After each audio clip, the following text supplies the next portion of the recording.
આપણા વિસ્તારમાં આપણો રાજ, આપણા ગામમાં આપણો રાજ. આદિવાસી આ દેશનો મૂળ માલિક છે, પોતે માલિક છે. એટલે ગમે એવો ખમીરબંધી હશે, ગમે એવો કરોડોપતિ હશે, ગમે એવો અબજોપતિ હશે, એનાથી ઓબો કરી શકાય નહીં. પણ આપણો ગામનો આદિવાસી આજે પણ ઓબો કરીને પોતે સ્વતંત્ર છે, પોતે આ દેશનો, આ ગામનો માલિક છે, સાબિત કરે છે. આ અબુમાં દેશું, અબુમાં રાજ. આદિવાસી આ દેશનો માલિક છે. એ ચૈતર વસાવા નથી કહેતા, દેશની સુપ્રીમ કોર્ટ કહે છે. આદિવાસીઓનો ઇતિહાસ કહે છે, યુનો કહે છે, આપણો બંધારણ કહે છે. સાથીઓ, આદિવાસી આ દેશમાં 1000 વર્ષ નહીં, હજારો વર્ષ પહેલા, સૌથી પહેલા પૃથ્વી પર કોઈ આવ્યું હોય તો એ આદિમાનવ માંથી આદિવાસી આવેલો છે. આદિવાસી આપણા પૂર્વજો હતા. આદિ અનાદિકાળથી આ પૃથ્વી પર વસનારા આપણા પૂર્વજો હતા. હજારો વર્ષ પહેલાની આપણી સંસ્કૃતિ છે, ધર્મો પૂર્વી સંસ્કૃતિ છે. આપણી ધર્મોથી પણ પૂર્વી આદિવાસીઓની સંસ્કૃતિ છે.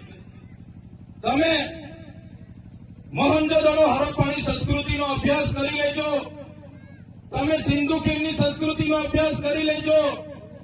એ સંસ્કૃતિ અને સભ્યતા એ આપણા આદિવાસીઓની સંસ્કૃતિ હતી. એ આપણા પૂર્વજો હતા. અમે હમણાં જ હનુમાન દાદાના મંદિરે જઈને આવ્યા, ત્યારે તમે રામાયણ ઉઠાવીને પણ વાંચો. રામાયણમાં પણ જે હનુમાન દાદા અને ભીલડી સભરીની જે વાત આવે છે, નિષાદ રાજાની જે વાત આવે છે, એ આપણા આદિવાસી, આપણા પોતાના પૂર્વજો હતા. તમે મહાભારત ઉઠાવીને વાંચશો, એમાં એકલવ્યની જે વાત આવે છે, એ આપણા પૂર્વજ હતા. એવી જ રીતે આપણા નાના મોટા રાજા રજવાડા હતા, કબીલા હતા. આદિવાસીઓ સ્વતંત્ર હતા. ધીરે ધીરે આપણા આ આદિવાસીઓ પર બહારના લોકોના આક્રમણ થયા. પોર્ટુગીઝો આવ્યા, ડચ આવ્યા, હુણો આવ્યા, અંગ્રેજો આવ્યા, સ્પેનિશો આવ્યા, મુગલો આવ્યા, આર્યો આવ્યા, અને ધીરે ધીરે આપણા કબીલા નષ્ટ થઈ ગયા. બીજા લોકોએ અંદરો અંદર લડાવીને આદિવાસીઓને ખતમ કરી નાખ્યા. ત્યારે સાથીઓ, તમે મહારાણા પ્રતાપનો ઇતિહાસ પણ વાંચી લેજો. જ્યારે મહારાણા પ્રતાપ પર મુગલ અકબરે જ્યારે આક્રમણ કર્યું, અકબરની સેના આખો કિલ્લો ઘેરીને બેઠી હતી, ત્યારે મહારાણા પ્રતાપ સાથે પોતાના ભાઈ પણ નહોતા. ત્યારે પૂંજા ભીલ પોતાની આખી ફોજ લઈને ગયા. એ આપણા પૂર્વજો હતા. તમે મહારાણા પ્રતાપ પછી તમે શિવાજી મહારાજનો ઇતિહાસ વાંચો તો દુધા ભીલની આખી જે ફોજ શિવાજી મહારાજ સાથે હતી, એ આપણા પૂર્વજો હતા. એમાં તો કેટલા યુદ્ધો થયા. જ્યારે અંગ્રેજોનું પૂરા વિશ્વ પર રાજ હતું, જ્યારે અંગ્રેજો વિશ્વના 50% દેશો પર રાજ કરતા હતા, ત્યારે બ્રિટિશો સામે સૌપ્રથમ જો ક્રાંતિ થઈ હોય તો એ સંભાલની ક્રાંતિ. 1857 પહેલા પણ જે ક્રાંતિ થયેલી, સંભાલની ક્રાંતિ, એ આપણા આદિવાસીઓ અંગ્રેજો સામે સૌપ્રથમ યુદ્ધ પોકાર્યું હતું.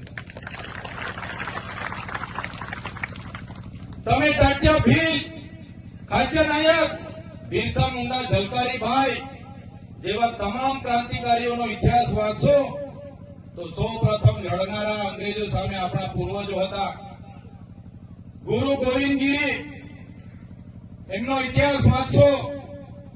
17/11/1913 એમણે માનગઢમાં સમસભા રાખી.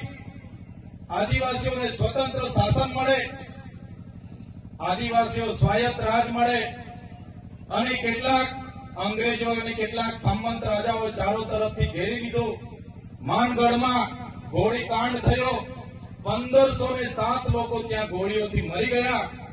900 જેટલા લોકો ઘાયલ થયા, અને ગુરુ ગોવિંદજી પણ ઘાયલ થયા. એનો ઇતિહાસ આજ દિન સુધી આપણને ઇતિહાસમાં પઢાવવામાં નથી આવ્યો. સાથીઓ, કહેવાનો મતલબ, આપણા પૂર્વજો હતા. ગૌરવશાળી આપણો ઇતિહાસ. દેશ આઝાદ થયો, દેશના આઝાદીમાં આપણા લોકોનું યોગદાન છે. લોહી વહી ગયેલું છે. દેશના વિકાસમાં આપણા લોકોનું યોગદાન છે. દેશના વિકાસમાં જ્યારે વાત આવી આ વિસ્તારમાં નવા નવા પ્રોજેક્ટો આવ્યા, રોડ રસ્તા ગયા, નહેરો ગઈ, હાઈ ટેન્શન લાઈનો ગયા, મોટા મોટા ડેમો બન્યા. તો દેશના વિકાસમાં પણ આપણા લોકોએ આખાને આખા ગામડા ખાલી કરીને આપ્યા છે. આખાને આખા ગામડા આપણા વિસ્થાપિત થઈ ગયા છે. આઝાદીના 78 વર્ષ વીતી ગયા છે. વિકાસની મોટી મોટી વાતો થાય છે, અમૃત મહોત્સવો થાય છે, રથયાત્રાઓ નીકળે છે. પણ આજે પણ આદિવાસીઓની પરિસ્થિતિ, આજે પણ આદિવાસી આ મૂળ માલિક, જેને સુપ્રીમ કોર્ટ કહે છે, જેને ઇતિહાસ કહે છે કે આદિવાસી એનો મૂળ માલિક છે, આટલી બધી સંપત્તિ આપણા પર છે. આ વિસ્તારમાં જળ, જંગલ, જમીનો પરના અધિકારો આપણા છે. અનુસૂચિત 5 વિસ્તાર છે, પૈસા 1 લાગુ છે. આટલી મોટી સંપત્તિ, પાણી આપણી પાસે છે, વીજળી આપણી પાસે છે, રેતીની ખાણો આપણી પાસે છે, લિગ્નાઇટની ખાણો આપણી પાસે છે, ખનીજો આપણી પાસે છે, પથ્થર આપણી પાસે છે, જળ, જંગલ, જમીન આપણી પાસે છે. છતાંય આજે આદિવાસીને, મૂળ માલિકને આ સરકારોએ મજદૂર બનાવી દીધો છે. આજે શિક્ષાથી વંચિત છે, આપણે પાણીથી વંચિત છે. આજે પણ આપણા બાળકોને ભણાવવા માટે શિક્ષકોના આંદોલનો કરવા પડે, શાળાઓના આંદોલનો કરવા પડે, પીવાના પાણીના આંદોલનો કરવા પડે, સિંચાઈના આંદોલનો કરવા પડે. ત્યારે ક્યાં સુધી આંદોલનો કરતા રહીશું? ક્યાં સુધી લડેંગે, જીતેંગે, જિંદાબાદ, મુર્દાબાદ? સરકાર મુર્દાબાદ ક્યાં સુધી કરતા રહીશું? એટલા માટે આજે જનજાગૃતિની મીટિંગ કરી છે. અને આ મીટિંગો સાથે સરકારોને કહેવા માંગીએ છીએ, જો સરકારો આદિવાસીઓનો વિકાસ નથી કરવા માંગતી તો આવનારા દિવસોમાં દેશનું 29મું રાજ્ય અમને ભીલ પ્રદેશ આપી દો, અમે અમારો વિકાસ કરી લઈશું. ભીલ પ્રદેશ આપી દો અમને, આદિવાસીઓને સ્વાયત્ત રાજ. અમારી રાજધાની અમે કેવડિયા બનાવીશું. અમારી પાસે પાણી છે, અમારી પાસે લિગ્નાઇટ છે, રેતી છે, પથ્થર છે, જળ અને જંગલ છે. અમે રેવન્યુ ઉભું કરી લઈશું અને અમારો વિકાસ કરી લઈશું. જે અમારો ભીલ પ્રદેશ હતો, આઝાદી બાદ એ ભીલ પ્રદેશને રાજસ્થાન, મધ્યપ્રદેશ, મહારાષ્ટ્ર અને ગુજરાતમાં વિભાજિત કરવામાં આવ્યો. આ ભીલ પ્રદેશ આજે પણ અમે મહારાષ્ટ્ર સાથે જોડાયેલા છે, આજે પણ એના લોકો મધ્યપ્રદેશ સાથે જોડાયેલા છે. આજે પણ અરવલ્લી, વિજયનગર, સાબરકાંઠાના લોકો રાજસ્થાન જોડાયેલા છે. આજે પણ અમે બોર્ડરલેસ થઈને અમારી એકબીજાની રીત રિવાજો, અમારી પરંપરા, અમારી રૂઢિઓ, અમારો પહેરવેશ, અમારી બોલી ભાષા આજે પણ અમારી સાથે છે. આજે પણ અમે બોર્ડરલેસ થઈને એકબીજા સાથે રોટી બેટીનો વ્યવહાર કરીએ છીએ. એટલે સરકારોને કહેવા માંગીએ છીએ, જો સરકારો આવનારા દિવસોમાં વિકાસ આપણો નહીં કરે તો તમામ યુવાનો, તમામ આગેવાનોને, મારી માતા બહેનોને આહવાન કરીએ છીએ, આવનારા દિવસોમાં ભીલ પ્રદેશ માટે આપણે બહાર આવવું પડશે, સરકાર સામે મોરચો ખોલવો પડશે. જે રીતે તેલુગુ લોકોને તેલંગાણા મળ્યો, તમિલ લોકોને તમિલનાડુ મળ્યો, મરાઠાઓને મહારાષ્ટ્ર મળ્યું, ગુજરાતીઓને ગુજરાત મળ્યું, જે રીતે પંજાબીઓને પંજાબ મળ્યું, નાગા લોકોને નાગાલેન્ડ મળ્યું, ઝારખંડીઓને ઝારખંડ મળ્યું, એ જ રીતે અમને આદિવાસીઓને અલગ ભીલ પ્રદેશ આપી દો, અમારો રાજ્ય અમે અલગ બનાવીને અમારો વિકાસ કરી લઈશું. આર્ટિકલ 3 માં જોગવાઈ છે, પાર્લામેન્ટ ધારે, રાષ્ટ્રપતિ ધારે તો આપી શકે છે, પણ આ સરકારો આપણને મજદૂર બનાવવાના પ્રયાસો કરી રહી છે. સાથીઓ, આજે ગુજરાતમાં આપણે 15% વસીએ છીએ. આજે દેશમાં આદિવાસીઓની વસ્તી 8% છે. આજે ગુજરાતમાં 15% વસ્તી હોવા છતાં મહત્વના હોદ્દા ઉપર આદિવાસીઓને નથી લાવવામાં આવતા. તમે જોઈ લો, આજે ગુજરાતની ન્યાય પ્રણાલિકોમાં વસ્તીના હિસાબે 100 જજમાંથી 15 આપણા હોવા જોઈએ, નથી. કલેક્ટર અને એસપી હોય કે ડીડીઓ હોય, કોઈ પણ આઈએસ અધિકારી હોય કે આઈપીએસ અધિકારી હોય, 100 માંથી આપણા 15 હોવા જોઈએ, પણ નથી. તમે આજે જોઈ લો, ટીડીઓ હોય કે મામલતદાર હોય, પીએસઆઈ હોય કે પીઆઈ હોય, આપણા આદિવાસી 100 માંથી 15 નથી. માત્ર ને માત્ર આપણા 100 માંથી 90 કે 80% મજદૂર આપણા મળશે. આ પરિસ્થિતિ આ સરકારોએ કરી છે. એટલા માટે આપણે બધાએ જાગવું પડશે. આપણો ઇતિહાસ ગૌરવશાળી છે. એ ઇતિહાસ આપણે ક્યારે નહીં ભૂલવો જોઈએ, આપણી સંસ્કૃતિ ક્યારે નહીં ભૂલવી જોઈએ. જ્યાં સુધી આપણી પરંપરા, આપણી રૂઢિ, આપણી સંસ્કૃતિ, આપણી સભ્યતા, આપણા રીત રિવાજો, આપણી બોલી આપણે જાળવી રાખીશું ત્યાં સુધી આપણે બચીશું. એ જ વાત કરવા માટે અમે આવ્યા છે. તમે બધા જાણો છો, આપણા શિક્ષણ મંત્રી અમારા નર્મદા જિલ્લામાં આવ્યા ત્યારે શિક્ષણ મંત્રીએ મારા નામની અનેક ટિપ્પણીઓ કરી, અનેક ભાષણો કર્યા. એમણે કીધું કે શું ખોટ પડી ગઈ.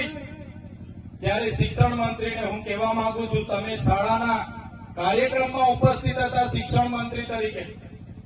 તમે જે જગ્યા પર આવ્યા હતા એ શાળાનો કાર્યક્રમ હતો અને તમે શિક્ષણ મંત્રી છો.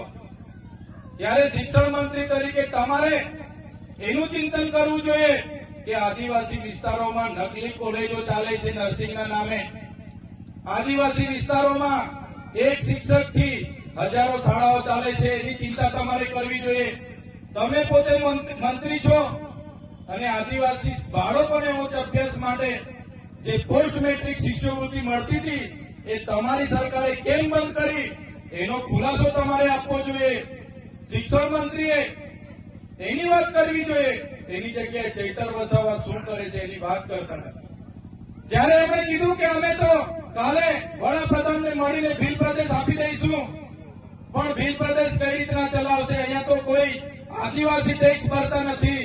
ત્યારે શિક્ષણ મંત્રીને ખબર ન હોય તો એમની જાણ માટે હું કહી દઉં છું, આદિવાસી વિસ્તારમાં જે પાણી છે, વીજળી છે, લિગ્નાઇટ છે, રેતી છે, પથ્થર છે, જળ છે, જંગલ છે, જમીન છે, એમાંથી અનેકો કરોડો ને પણ અબજો રેવન્યુ અમે જનરેટ કરીએ છીએ. એનાથી આ દેશ ચાલે છે. અમે કોઈના પર ભીખ નથી માંગતા. અમે સવારેથી લઈને અમે ટેક્સ ભરીએ છીએ. માચીસ થી લઈને જે પણ સામગ્રી અમે લઈએ છીએ એનો ટેક્સ અમે ભરીએ છીએ. અને તમારા મળતિયાઓ, એનજીઓ, એજન્સીઓ, કોન્ટ્રાક્ટરો ટ્રાઇબલ સપ્લાયનું કરોડોનું બજેટ સગે વગે કરે છે. ત્યારે આદિજાતિ વિકાસ વિભાગે, તમે મંત્રી છો તો આદિવાસી બાળકોની સ્કોલરશીપ કેમ બંધ કરી એનો ખુલાસો તમારે આપવો જોઈએ. 3 વર્ષથી વડોદરાની એમએસ યુનિવર્સિટીના વાઇસ ચાન્સલર બોગસ સર્ટિફિકેટના આધારે નોકરી કરતા હતા, હમણાં પકડાયા છે. એનો ખુલાસો તમારે આપવો જોઈએ. પણ તે આપી નથી શકતા અને હવામાં ફાંકા ફોદારી કરે છે. ત્યારે ભીલ પ્રદેશ અમે કાલે આપી દેવાની મોટી મોટી વાત કરતા હતા. ત્યારે આપણા સમાજના એ પાર્ટીમાં રહેલા નેતાઓને કહેવા માંગુ છું, તમારી સરકાર અને તમારા સંગઠનમાં તો તમારું કંઈ ઉપજતું નથી. અહીંયા આવીને ફાંકા ફોદારી કરવાનું છોડી દો. આ સમાજ માટે કંઈ કરો. તે દિવસે આ સમાજને સિંચાઈનું નર્મદાનું પાણી મળશે. આ વિસ્તારમાં સારું શિક્ષણ તમે અપાવી દેશો. આ વિસ્તારના બાળકોની સ્કોલરશીપ ચાલુ કરી દેશો. બોગસ કોલેજો પર કાર્યવાહી કરશો. ખોટા સર્ટિફિકેટો લઈને લાખો લોકો નોકરીઓ પર છે, એમના પર કાર્યવાહી કરશો. અને જે દિવસે તમે જો અમારી સરકારમાંથી અમને અલગ ભીલ પ્રદેશ અપાવી દેશો, એ દિવસે અમે તમારો પીઠ થબડીશું ને તમારી સાથે ઉભા રહીને તમારા વખાણ કરીશું. પણ તમે અમને ભીલ પ્રદેશ અપાવી દો. સાથીઓ, આજે મને અહીંયા આમંત્રણ મળ્યું. આપણી આદિવાસીની 27 અનામતની બેઠકો છે, જેમાં આદિવાસી લડી શકે. એ કોઈ પણ પાર્ટીમાંથી લડીને જીતી જાય. આજે 27 ધારાસભ્ય આપણા આદિવાસીઓ વિધાનસભામાં બેસે છે. પણ આટલી મોટી સમસ્યાઓ વર્ષોથી આપણી ચાલે છે. તો તે ડબલ એની જમીનો બધી દાહોદ હોય, મહીસાગર હોય, પંચમહાલ હોય, કેવડિયા હોય, નર્મદા હોય, આ સરકારના અધિકારીઓ શ્રી સરકાર કરીને બધા એમના મળતિયાઓને આપી દે છે. એક પણ નેતા આદિવાસીઓની જમીનો માટે, એક પણ નેતા આદિવાસીઓના શિક્ષણ માટે, એક પણ નેતા આદિવાસીઓના આરોગ્ય માટે બોલવા તૈયાર નથી. બધાને પોતાની ટિકિટોની પડી છે. જ્યારે પાર્ટી ઊંચી આંગળી કરવા ગઈ ત્યારે ઊંચી આંગળી કરે છે. એમને ખબર છે 2 હાથ જોડીશું એટલે તાલુકાની ટિકિટો એમને મળે છે, પગે પડે એટલે એમને જિલ્લાની ટિકિટો મળી જાય છે, અને ઉપડા પડીને દંડવત કરી દે તો ધારાસભ્યની ટિકિટ મળે છે. એ જ આપણા નેતાઓ પાર્ટીઓમાં કરી રહ્યા છે. આજે હું તમારા મંચ પર આવ્યો છું આવવા માટે મેં કોઈ પાર્ટીના ધારાસભ્ય તરીકે નથી આવ્યો, પણ સમાજના ધારાસભ્ય તરીકે આ મંચ પર આવીને હું ઉભો રહ્યો છું. હું સમાજના મારા જાતિના સર્ટિફિકેટ મૂકીને અનામત બેઠક પરથી ધારાસભ્ય બનું છું. સમાજના લોકોના આશીર્વાદથી, એમના સહકારથી હું ધારાસભ્ય બનું છું. ત્યારે આ મંચ પરથી કહેવા માંગુ છું, જ્યાં પણ અમારા સમાજ સાથે અન્યાય અત્યાચાર થશે, અમારી માતા બહેનો સાથે અન્યાય અત્યાચાર થશે, અમારા ખેડૂત, અમારા યુવાન સાથે અન્યાય અત્યાચાર થશે, રાતે 12 વાગે પણ ફોન કરશો, રાતે 12 વાગે પણ આ બધા આગેવાનો ત્યાં હાજર થઈ જશે. આ મૂળ માલિકની હાલત મજૂર બનાવીને આ સરકારો મજૂરી જ કરાવવા માટે કરે છે. આજે તમે જોઈ લો, આપણે મૂળ માલિક મધ્યપ્રદેશથી સરપંચો પણ અહીંયા ઉપસ્થિત છે. મધ્યપ્રદેશમાં આપણા જ આદિવાસીના ભાઈ પર મૂત્ર વિસર્જન ત્યાંના નેતાઓ દ્વારા કરવામાં આવે છે. મણિપુરમાં, એક દેશનું આપણું રાજ્ય મણિપુરમાં આદિવાસી મા બેટીઓને નગ્ન પરેડો કરવામાં આવે છે.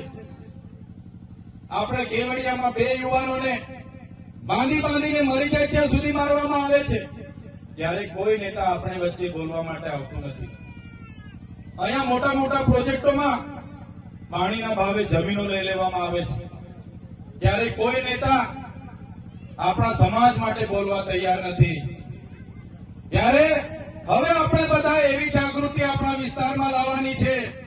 કોઈ પણ પાર્ટીનો વ્યક્તિ ઉભો રહે, અમને વાંધો નથી, પણ તમારો પ્રતિનિધિ તમારા સંસદમાં, તમારી સંસદમાં કે તમારી વિધાનસભામાં આપણા લોકોનો અવાજ બને એવા વ્યક્તિને આવનારા ભવિષ્યમાં ચૂંટીને મોકલશો. તે જ દિવસે આપણો અવાજ ત્યાં ગુમશે. બાકી આપણું કોઈ વેલી થવાનું નથી. સાથીઓ, આજે જનજાગૃતિ એટલા માટે જ આપણે કરવી પડે છે. આજે એકલ દોકલ બધાને છૂટા પાડતા ગયા છે. આજે જાતિના દાખલા માટે 3 પેઢીના આપણા પુરાવા માંગવામાં આવે છે. મહિના ધક્કા ખવડાવવામાં આવે છે. આજે પોતે આદિવાસી તરીકે સાબિત કરવા માટે આટલી બધી લાઈનો પર ઉભા રહેવા પડે છે અને બીજી જાતિના લોકોને આ સરકારો મેળાવડા કરીને આપે છે. ત્યાં કોઈ આપણો એક નેતા બોલવા તૈયાર નથી. એટલા માટે જ આજે અમે આવ્યા છે. આવનારા દિવસોમાં જ્યારે પણ જમીન સંપાદનો સામે ઉતરવું પડશે, જ્યારે પણ મોટા પ્રોજેક્ટો સામે ઉતરવું પડશે, જ્યારે આપણા આદિવાસીના જાતિના સર્ટી બચાવવા માટે ઉતરવું પડશે, આપણા બાળકોના શિક્ષણ માટે લડવું પડશે, આપણા યુવાનોના રોજગાર માટે લડવું પડશે, તો અમે બધા જ આગેવાનો જ્યારે પણ આહવાન કરીશું, અમે નેતાગીરી, અમે આગેવાની લેવા માટે તૈયાર છે. પણ તમારો બધાનો સહકાર જોઈશે. બધા તૈયાર છો? બધા તૈયાર છો? એ જ વાત સાથે આજના જનજાગૃતિ કાર્યક્રમમાં અમે ઉપસ્થિત થયા છે. ત્યારે વધારે વિશેષ નથી કહેતા, પણ આ જનજાગૃતિ કાર્યક્રમ આપણા જળ, જંગલ, જમીન પરના અધિકારો, બંધારણીય અધિકારો આપણે જાણીએ, પેસા એક્ટ જાણીએ, વન અધિકાર અધિનિયમ, જે જંગલની જમીન આપણે ખેડીએ છીએ, એ જમીનો પણ આ લોકો આપણને આપી નથી રહ્યા. એ જમીનો માટે પણ આપણે ભીખ માંગવી પડે. એના માટે પણ આવનારા દિવસોમાં આપણે લડવું પડશે. એ જ વાત માટે તમારી વચ્ચે અમે ઉપસ્થિત થયા છે. વધારે વિશેષ નથી કહેતા, પણ આજના આ કાર્યક્રમમાં ટૂંકા મેસેજથી આજુબાજુના ગામડાઓમાંથી પધારેલા તમામ આગેવાનો, યુવાનો, માતા બહેનો, સરપંચો, પદાધિકારીઓ, અહીં ઉપસ્થિત મંચસ્થ તમામ આગેવાનો, આયોજન સમિતિ